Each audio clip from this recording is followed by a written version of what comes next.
Hello, you're watching Ruslan Belov's channel, and today we're going to discuss the situation in Ukraine as of July 22nd, 2025. A huge number of very important and interesting events have taken place today, so let's get started. But before we begin, I would sincerely like to ask you to subscribe to the channel. Your subscription helps support its development. Thank you to everyone who has already subscribed. So now let's move to the front line.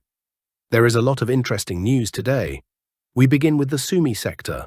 Today, fighting continues for the settlement of Kondratievka. However, July 22nd appears to be the first day when the map in this area has not been updated or recolored.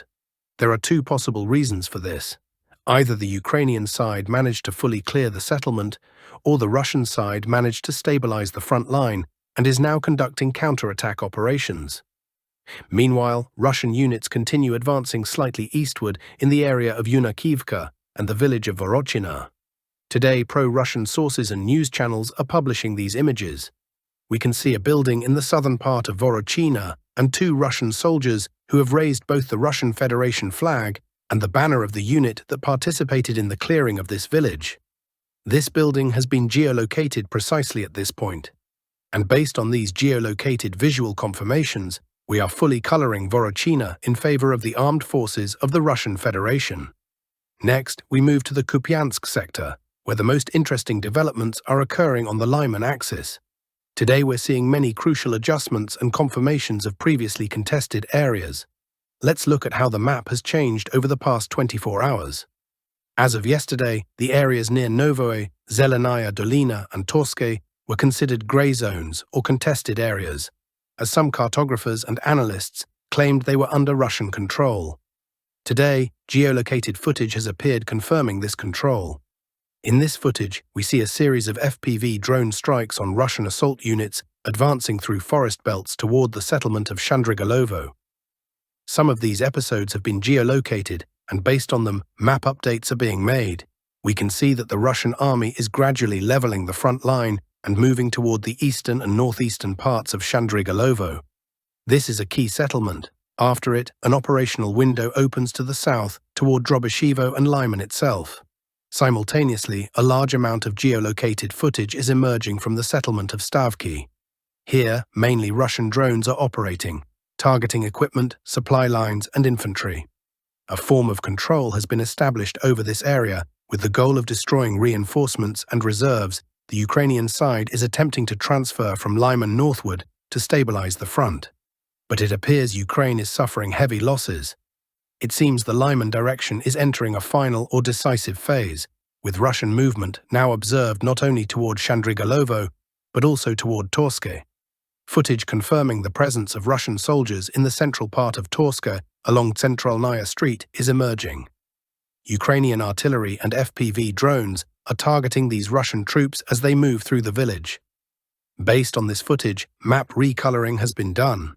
In general, we're likely to see fierce fighting soon for Shandrigalovo, Stavki, Kolodyazi, Torske and Zarekhnaya. This could lead to battles for Lyman itself.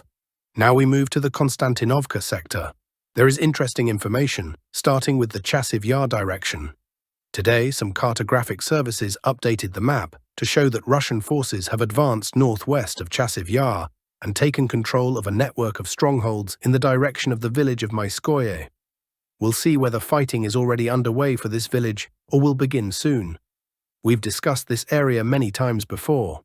Overall, it appears Russia is trying to expand its foothold north of Chassiva along the Seversky-Donetsk-Donbass Canal to possibly launch an offensive northward or westward, maybe toward Druzhkovka, or possibly to strike Kramatorsk or Sloviansk. Meanwhile, Ukraine is continuing counterattacks, trying to slow Russian troops.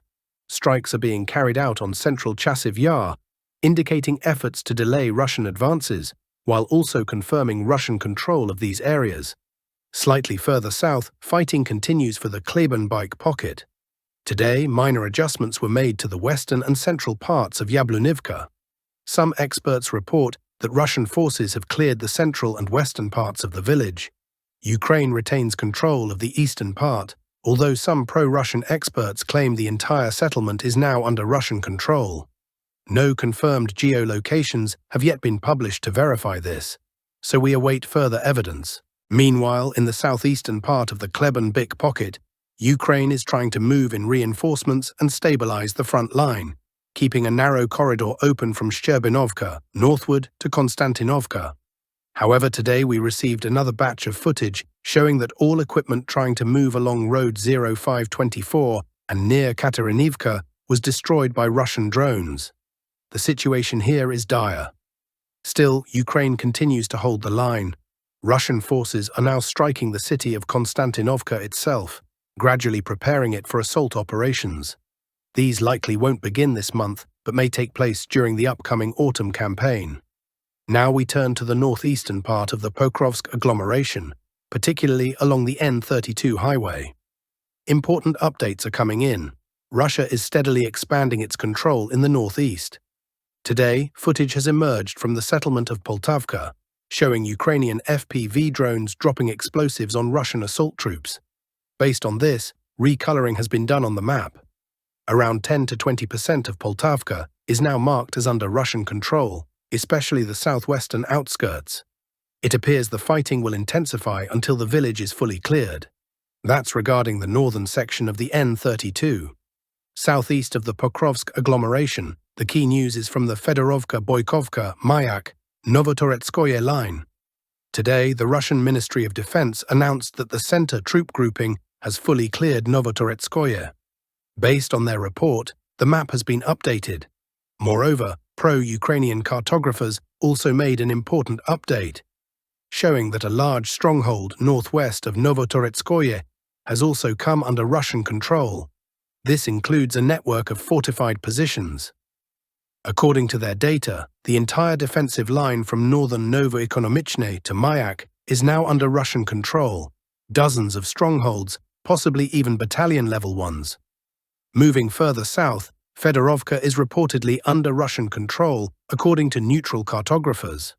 Pro-Ukrainian sources also indicate Russian advances toward Rodinske, Suketska, and the Krasnolimanska mine. They even recolored a grey zone indicating that Russian sabotage reconnaissance groups have advanced northwest toward Novoshakova. This grey zone suggests that some evidence exists, possibly visual or sourced from the ground, indicating the presence of Russian forces in this area. It is highly likely that Russian units are now operating here as well. The work of Russian DRG's sabotage reconnaissance groups is critical on this axis. Much of the advance relies on preliminary operations carried out by these units. Before continuing this discussion, let's compare the map from previous days. Just yesterday, the area northeast of Novoekonomichny and the Pokrovsk agglomeration looked different. But based on today's reports from the Russian Ministry of Defense, pro-Ukrainian and neutral cartographers, full updates have been made for Boykovka, Fedorovka, and Novotoretskoye. This represents a significant foothold for further advances northwest toward Dobropilya. But Dobropilya is still far off. The most discussed and hot developments today are from Pokrovsk itself. Let's look at this footage again together and try to understand what really happened in recent days in Pokrovsk. As you can see, a large portion of the Pokrovsk agglomeration has been recolored. A significant grey zone was added, stretching from the village of Zverovaya, including parts of Leontovichi and Troyanda, and the central part of Pokrovsk along Zakisnikiv Ukraini Street. What happened? Let's first compare the map. This is how the map still looked yesterday, by the end of July 2025. All these territories were undoubtedly considered to be under the control of the armed forces of Ukraine. But if you remember, even yesterday we raised the issue that certain sources had already begun publishing information suggesting that Russian sabotage and reconnaissance groups, SRGs, were quite calmly infiltrating deep into the Pokrovsk area and organizing ambushes on Ukrainian units. Again, this was purely the work of SRGs, let's say, working in coordination with FPV drone operators. And today, we are seeing a major update to the map. So what exactly happened? Let's take a look. Let's examine these objective control visuals. A large number of video materials were published. This was the first video released today. In this footage, we can see Ukrainian soldiers moving along Shevchenko Street in a southwestern direction. At this very moment, pay attention to the driver's area. Something starts hitting. There's dust and sand flying. Look closely, parts of the vehicle start flying off. At this moment, the vehicle came under fire and was attacked by Russian saboteurs who were nearby. The Ukrainian side was forced to retreat, stop the vehicle, and abandon it, as it could no longer continue moving. So, if we go back to the map, the Ukrainian vehicle was moving along Shevchenko Street toward the southwest. Somewhere at the intersection of Shevchenko and Yevhen Pluzhnik streets, Russian saboteurs launched an attack on the vehicle. However, the vehicle managed to break through and continued on toward the southwest, eventually reaching a T intersection where it turned left toward a gas station named Kavilia. This is the station.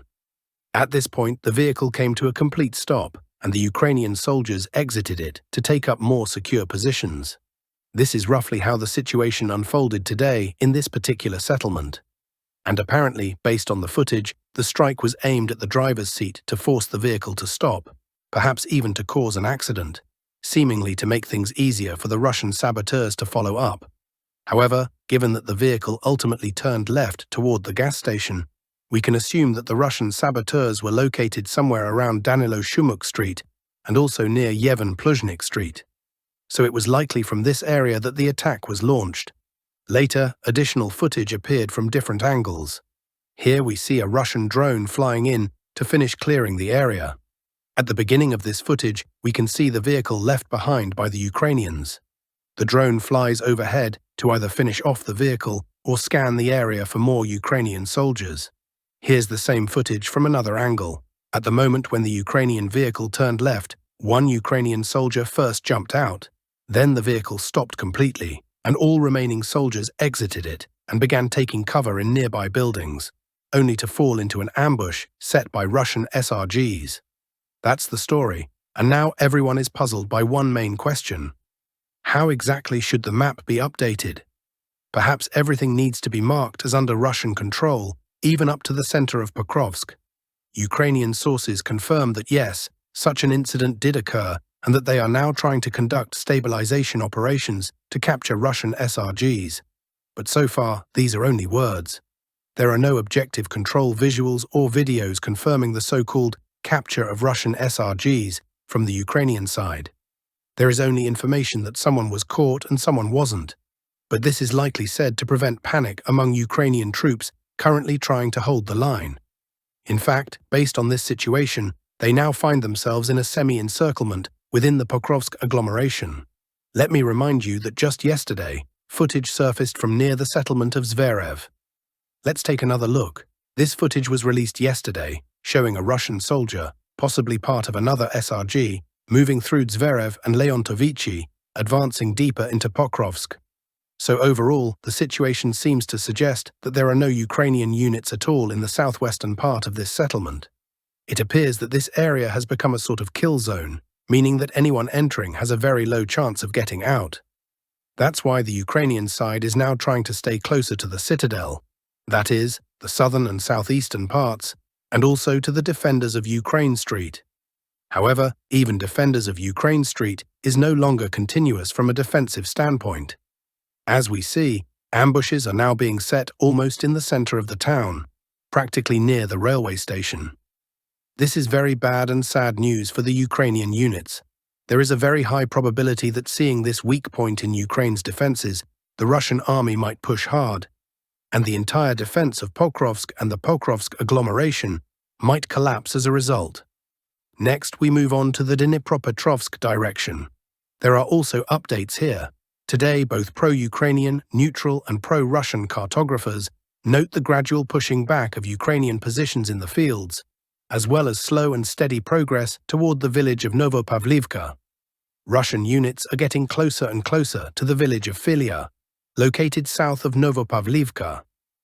There is also noted movement in the fields toward Oleksandrohrad, Yanvarska, and Malivka. Again, these are not major changes yet. A reminder, a few days ago, the Russian army entered the village of Zeleny High and secured positions there. It's possible that tomorrow or the day after, we will see footage of a full mop-up operation. They've managed to gain a foothold. Now, by all accounts, assault and clearing actions are underway.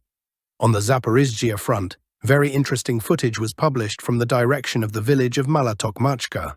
Here are the visuals, where we can observe an official report, an official video showing how the storming of Malotokmachka took place, how the Russian army attacked strongholds, and how the first line of Ukrainian defense essentially collapsed.